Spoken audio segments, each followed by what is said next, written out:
Your Excellency, Prime Minister Kamala Prasad Vishesarji, Honorable President of the Senate, Mr. Wade Mark, Honorable Speaker, Mr. Jagdev Singh, Honorable Ministers, distinguished members of Parliament, Namaskar, Suprabhat, good morning. I am deeply honored to stand before you, the elected representatives of a proud democracy and a friendly nation. I bring greetings from 1.4 billion people of India. I also bring warm wishes from the people of Ghana, the country I visited just before arriving here. I am humbled to be the first Indian Prime Minister to speak to you in this iconic Red House.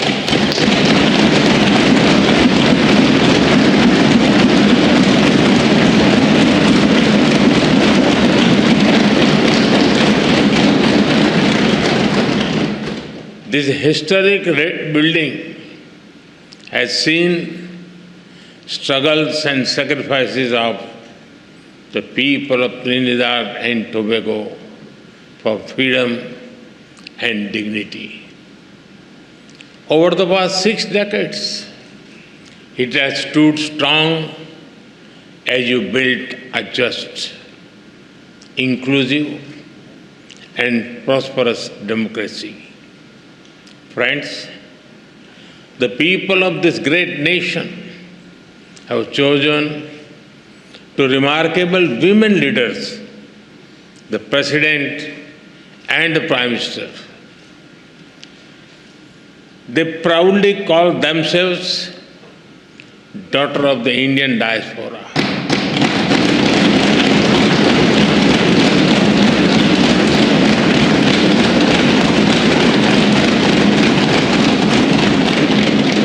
They take pride in their Indian heritage. In India, we admire their leadership, grit, and determination. They are living symbols of the relationship between our countries, built on shared roots and shared dreams.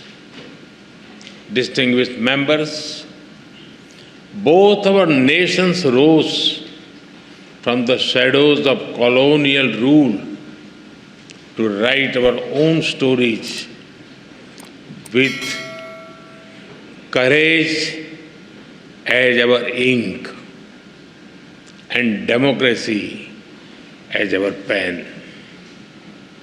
Today, both our nations stand as proud democracies and pillars of strength in the modern world.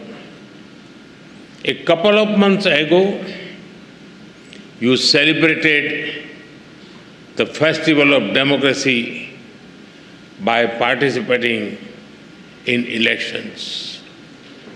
I congratulate the people of this country for their wisdom and vision for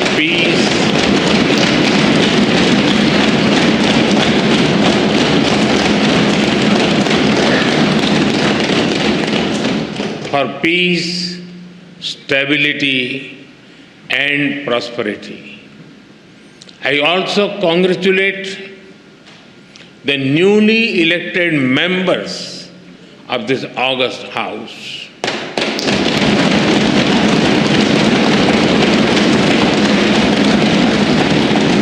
I extend special greetings to Prime Minister Kamala ji for forming the government once again.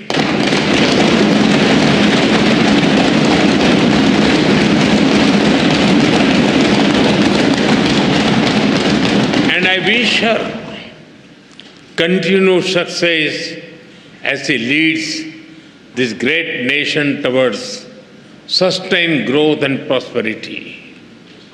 Friends, when I look at the golden words of the Speaker's chair from the people of India to the people of Trinidad and Tobago, I feel a deep sense of emotion. That chair is not just a piece of furniture, but a powerful symbol of the friendship and trust between our two nations.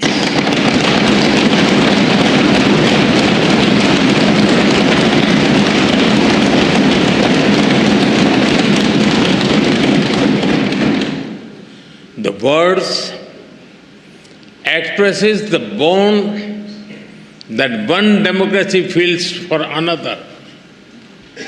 आप सभी जानते हैं, भारतीयों के लिए democracy सिर्फ एक political model भर नहीं है, हमारे लिए ये वे ऑफ लाइफ है, हमारी हजारों वर्षों की महान विरासत है।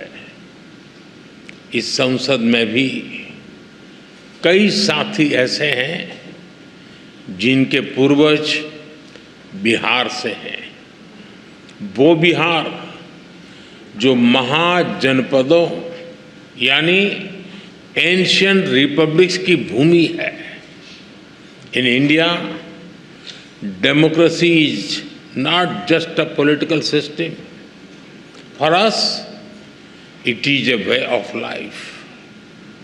Your parliament also has some members whose forefathers were from the Indian state of Bihar, which is famous for centers like Vaishali. Friends, there is a natural warmth in the connection between our two countries. I must say, Indians are among the most passionate fans of the West Indies cricket team. We cheer for them with all our heart, except when they are playing against India. The relationship between our two countries is based on the foundation of centuries-old bonds. 180 years ago, the first Indians arrived on this land after a long and hard journey. Oceans away, the Indian beats blended beautifully with the Caribbean rhythm. Here, Bhojpuri found harmony with Creole. Dal puri met doubles and tabla met the steel pan.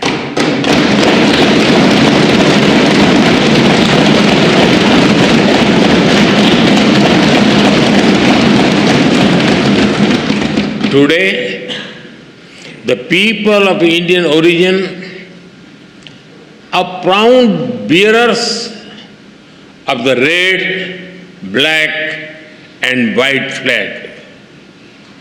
From politics to poetry, cricket to commerce, calypso to chutney, they contribute to every field. They are an integral part of the vibrant diversity that you all respect.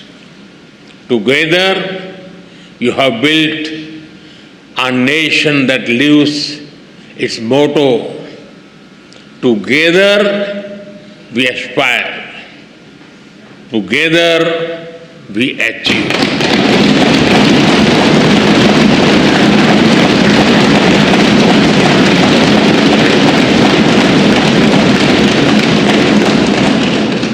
Friends, earlier today, Her Excellency, the President graciously conferred upon me this country's highest national award. I accept it with humility on behalf of 1.4 billion Indians. Now, with immense gratitude, I dedicate it to the enduring friendship and the ancestral ties between our two nations.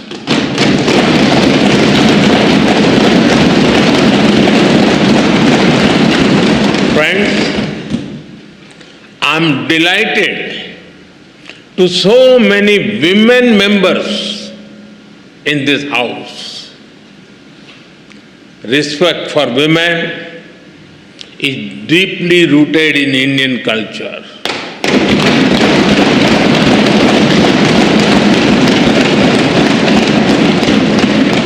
One of our important holy texts, the Skanda Purana, says, Dashaputra sama kanya dasaputran pravardhayan yat phalam labhate mratyam tat labhyam kanya ekaya.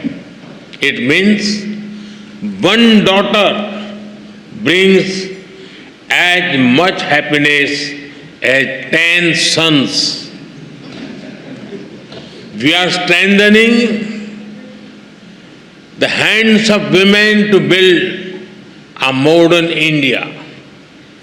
From space to sports, startups to science, education to enterprise, aviation to armed forces, they are leading India to a new future in various domains. Like you, we have our women who rose from humble beginnings to become our president.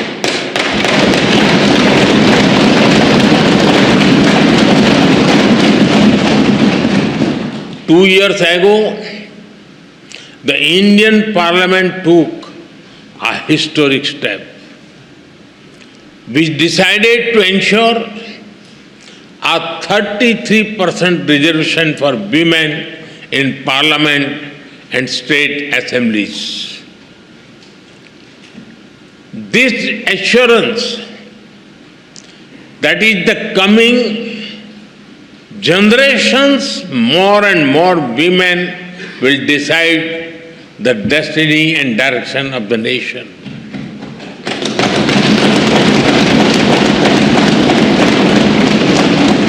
Women leaders are also thriving at the grassroots in India. Around 1.5 million elected women power local governor institutions. We are in an era of women-led development. This was also one of the important themes that we furthered during our G20 presidency. हम भारत में women lead development का एक नया model विकसित कर रहे हैं. अपनी G20 प्रेसिडेंसी के दौरान भी इस मॉडल की सफलता को हमने पूरी दुनिया के सामने रखा है. Distinguished members, today India is the fastest growing major economy in the world. Every sector, every region, and every society is part of this growth story. India's growth is inclusive and people-centric. A recent report of the International Labour Organization notes that India's social security and welfare umbrella covers 950 million people. That is almost 1 billion people, which is a greater population than most countries in the world. Our vision for such inclusive growth does not stop at our borders. We see our development also as a responsibility towards others, and our priority will always be the global South.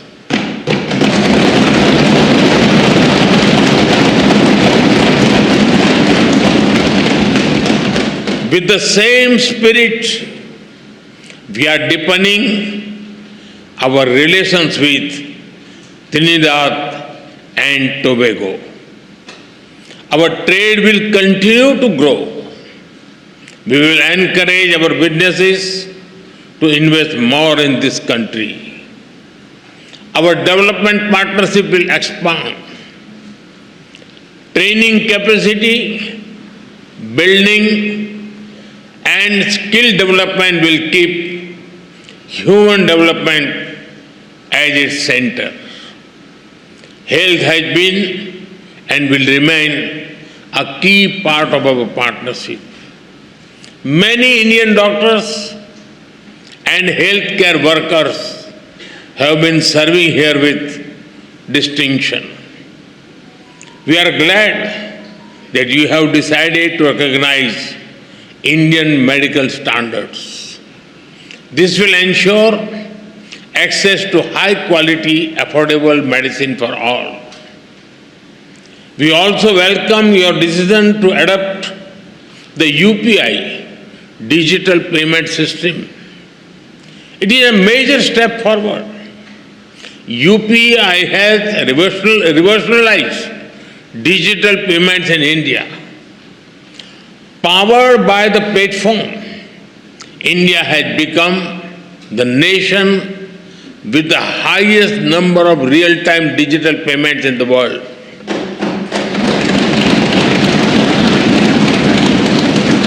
Today, in India, even the mango sellers have QR code. If you try to pay them in cash, they will ask you to use UPI because they don't have the change. We are also keen to collaborate on other digital innovations. As India develops AI tools to foster growth and development in the global South, Trinidad Tobago will be a priority nation for us.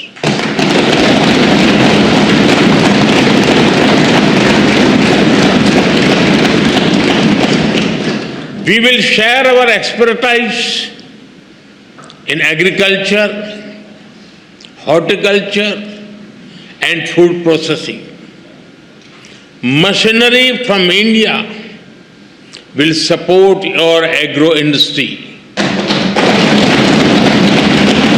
And because development is about dignity, we will organize an artificial limb fitment camp and differently able citizens here.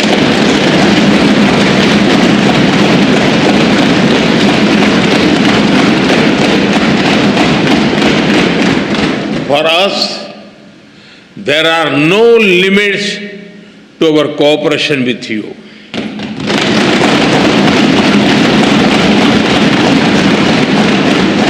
We will always be guided by your needs and priorities.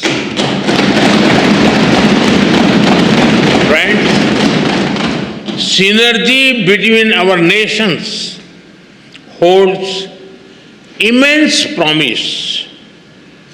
As a key player in the Caribbean and bridge to Latin America, Trinidad and Tobago has a great potential.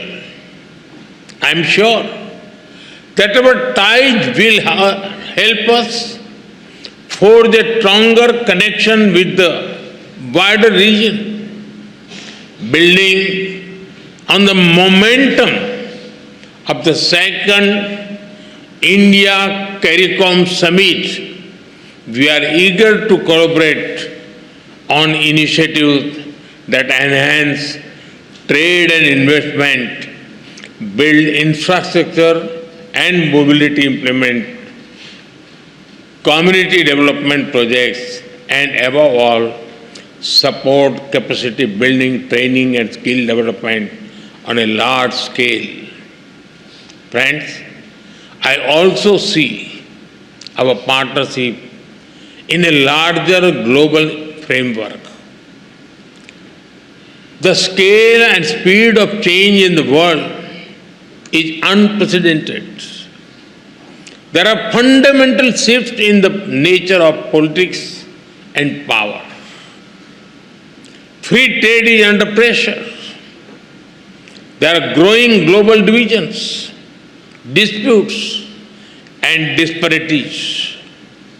The world is faced with challenges of climate change, food, health, and energy security. Terrorism remains a pressing threat. Colonial rules of the past may have ended, but their shadows linger in new forms. There are new challenges in space and cybersecurity. Artificial intelligence is unlocking the new opportunities as well as risk. The old institutions are struggling to deliver peace and progress. At the same time, the global south is rising. They wish to see a new and fairer world order. When the United Nations turned 75, there was great hope across the developing world. A hope that long pending reforms would be realized, that their voices would finally be heard. But that hope has turned into disappointment. The voice of the developing world remains on the margins. India has always tried to bridge this gap. For India, Mahasagar, mutual and holistic advancement for society and growth across regions, is the guiding vision for the global south. Whenever we got the opportunity, we have given voice to the global south. During our G20 presidency, we brought the concerns of the global south to the center of global decision making. During the pandemic, while caring for our 1.4 billion people, India provided vaccine and medicines to over 150 countries.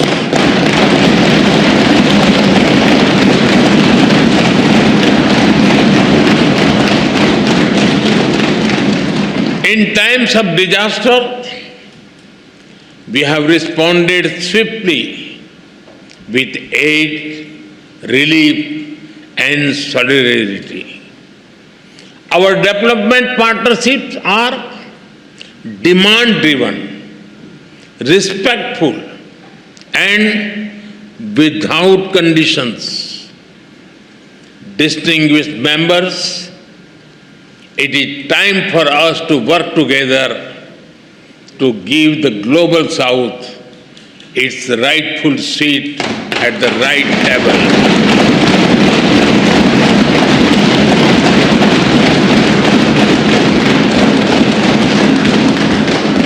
To ensure climate justice so that the burden does not fall on those who have contributed the least to the climate crisis.